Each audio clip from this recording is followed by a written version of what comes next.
ಇದರ ಜೊತೆಗೆ ಎಲ್ಲಾ ಇಲಾಖೆಯಲ್ಲಿ ಬಾಕಿ ಕೆಲಸಗಳಿದಾವಲ್ಲ ಅದು ಕಂಪ್ಲೀಟ್ ಆಗಬೇಕು. 25 ದಿನದಲ್ಲಿ ಅಧಿಕಾರಿಗಳು ರಿಪೋರ್ಟ್ ಕೊಡಬೇಕು. ಜಿಲ್ಲೆಗಳ ಪ್ರತಿಯೊಂದು ಸಮಸ್ಯೆಗಳನ್ನ ಪಟ್ಟಿ ಮಾಡಬೇಕು. ಜಿಲ್ಲೆಯ ಉಸ್ತುವಾರಿ ಸಚಿವರು ಆ ಬಗ್ಗೆ ಗಮನ ಹರಿಸಬೇಕು.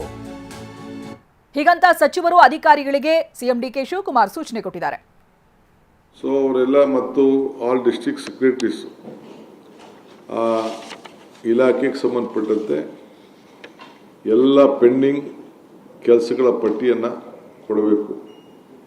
ಎರಡನೇದು ಜೊತೆಗೆ 25 ದಿನದಲ್ಲಿ ಆ ಪೆಂಡಿಂಗು ವರ್ಕ್ ಅಲ್ಲದೆ ಇನ್ನು ಏನು ನಾವು ಹೊಸದಾಗಿ ಮಾಡ್ಬೋದು ಆ ಜಿಲ್ಲೆಗೆ ಸಂಬಂಧಪಟ್ಟಂತೆ ಆ ಪ್ರಾಬ್ಲಮ್ಸ್ನ ನೀವೇ ಗುರುತಿಸಿ what is within the financial ಸಿಸ್ಟಮಲ್ಲಿ ನಾವು ಮಿನಿಮಮ್ ಇದರಲ್ಲಿ ನಾವು ಮಾಡ್ಬೋದು ಅದನ್ನು ಕೂಡ ಎಲ್ಲ ಒಂದು ಪಟ್ಟಿ ಮಾಡಿ ನೀವು ಸಲ್ಲಿಸಿ ಅಂತ ನಾನು ಹೇಳಿದ್ದೇನೆ. ಸೊ ಡಿಸ್ಟಿಕ್ ಇನ್ಚಾರ್ಜ್ ಮಿನಿಸ್ಟರ್ಸು ಅವ್ರಿಗೆ ನೀವು ಕಂಪಲ್ಸರಿಯಾಗಿ ಆ ಜಿಲ್ಲೆ ಎಲ್ಲ ಮಾಹಿತಿ ಮಾಡಿ ಅವರು ಕೂಡ ಎಲ್ಲ ತಾಲೂಕುಗಳಿಗೆ ಅವರೆಲ್ಲ ಅವರು ಜಿಲ್ಲೆಗೆ ಸಂಬಂಧಪಟ್ಟಂತೆ ಪ್ರವಾಸ ಮಾಡಬೇಕಾಗ್ತದೆ. ನಾವು ಅವ್ರಿಗೆ ಮಾರ್ಗದರ್ಶನ ಕೊಡ್ತೇವೆ.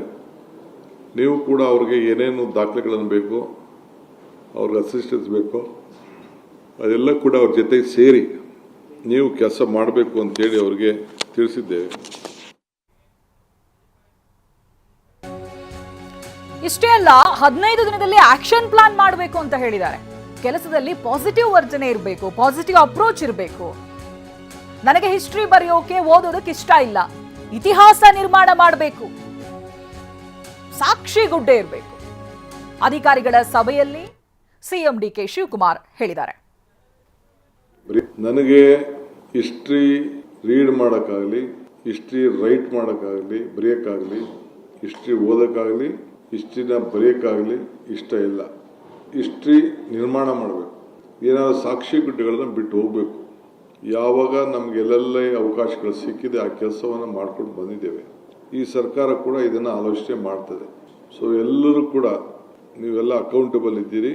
ಕೊನೆಗೆ ನಿಮ್ಮ ಆತ್ಮಸಾಕ್ಷಿಗೆ ನೀವು ಕೆಲಸ ಮಾಡಬೇಕು ಅಂತೇಳಿ ಸಂದೇಶವನ್ನು ಕೊಟ್ಟಿದ್ದೇನೆ.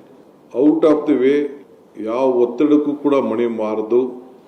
ನಮ್ಮ ಮಂತ್ರಿಗಳು ಇಲ್ಲ ಯಾರೇ ಶಾಸಕರು ಯಾರೇ ಆಗಲಿ, ನನ್ನ ಆಫೀಸ್ ಇರ್ಬೋದು, ಯಾರ ಮಾತು ನೀವು ಕೇಳಬಾರ್ದು. You should work within the system of law, positive approach. Where there is problem, find out a solution within the system. So system ಬಿಟ್ಟು ಏನು ಕೂಡ ಆಗಬಾರ್ದು. ಆ ನಿಟ್ಟಿನಲ್ಲಿ ಅವರಿಗೆಲ್ಲ ಮಾರ್ಗದರ್ಶನವನ್ನು ಕೊಟ್ಟಿದ್ದೇವೆ.